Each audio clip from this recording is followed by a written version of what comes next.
Isu lingkungan dan krisis iklim saat ini menjadi isu yang seksi dan menarik untuk dibahas. Permasalahan krisis iklim dan lingkungan saat ini tak pernah absen mengekori berbagai macam aspek lain. Sebut saja aspek politik. Pada pemilihan presiden tahun 2019 lalu, muncul trending Twitter Sexy Killer. Sexy Killer adalah sebuah film dokumenter garapan Watchdog yang mengangkat tema isu lingkungan khususnya terkait pertambangan batu bara. Tak tanggung-tanggung, Sexy Killer pun dianggap banyak masyarakat mempengaruhi tingkat golput pemilu 2019. Film ini sukses membawa isu lingkungan menjadi sorotan dan topik hangat dalam debat calon presiden, serta membawa kesadaran masyarakat akan krisis lingkungan dan iklim di Indonesia. Momen pandemi COVID-19 juga menjadi salah satu katalis kesadaran masyarakat akan pentingnya aksi untuk mencegah krisis iklim. COVID-19 menyadarkan umat manusia bahwa isu iklim nyata adanya, dan perkiraan tahun-tahun akan terjadinya bencana iklim bukanlah clickbait belaka. Masyarakat semakin sadar bahwa tingginya aktivitas manusia tanpa adanya kesadaran terhadap kesehatan bumi akan mengancam keberlangsungan umat manusia itu sendiri. Tak hanya berdampak kepada kesadaran kognitif masyarakat, secara praktik COVID-19 juga memberi dampak terhadap berkurangnya jejak karbon di bumi. Survei dari International Energy Agency menyebutkan bahwa terjadi penurunan drastis penggunaan energi selama pandemi. Hasil survei ini pun secara empiris juga berdampak kepada masyarakat. Pada saat pandemi, banyak sekali warganet mengunggah perbedaan langit saat lockdown dan setelah lockdown ke media sosial. Unggahan massal ini juga turut berdampak dalam meningkatkan narasi-narasi terkait kesadaran iklim di media sosial. Milenial dan Gen Z, generasi dengan populasi terbesar yang aktif dalam menggunakan sosial media, merupakan generasi paling peduli terhadap lingkungan.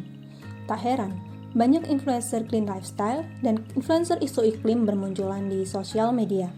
Sebut saja ikon krisis iklim dunia dari generasi Z, Greta Thunberg dan Melati Whitson. Aksi-aksi dramatik dan heroik Greta dalam menyerukan krisis iklim senyaring alarm kebakaran dalam gedung, menjadi bukti bahwa kepedulian Gen Z dalam isu krisis iklim dan lingkungan memang benar adanya. Ironi lain dalam narasi-narasi green lifestyle untuk menanggulangi krisis iklim selalu saja hanya mendukung gaya hidup yang terkesan mahal. Tren green lifestyle yang banyak digalakkan dalam media sosial tak sesuai dengan gaya hidup kebanyakan masyarakat Indonesia yang didominasi masyarakat menengah ke bawah. Kesannya, untuk hijrah menjadi seorang yang aktif dalam isu iklim dan menerapkan sustainable living hanyalah diperuntukkan untuk masyarakat kalangan atas. Seperti dengan banyaknya benda-benda sustainable yang dijual, yang cukup mahal untuk daya beli masyarakat Indonesia. Framing akan gaya hidup berkelanjutan ini hanyalah sekedar mimpi bagi masyarakat kalangan bawah.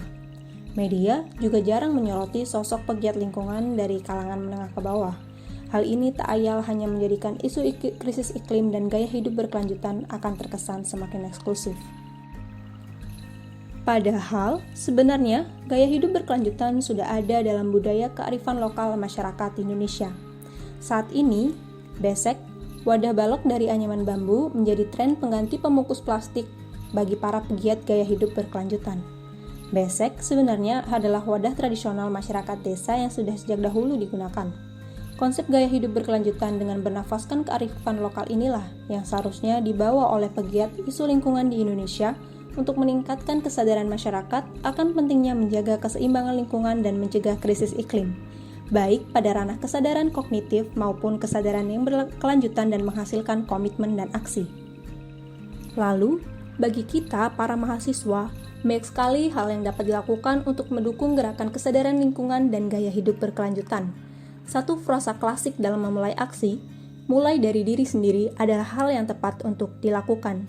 Keberagaman suku dan budaya asal para mahasiswa menjadi hal yang dapat membantu mahasiswa untuk menyuarakan isu lingkungan dan gaya hidup berkelanjutan yang berdasar pada kearifan lokal. Kemampuan mahasiswa dalam mengomunikasikan isu-isu ini kepada masyarakat yang tak terjangkau dengan tinggi dan eksklusifnya gaya hidup sustainable living dapat menjadi solusi yang tepat untuk mendemokrasikan kesadaran isu iklim dan lingkungan serta gaya hidup berkelanjutan.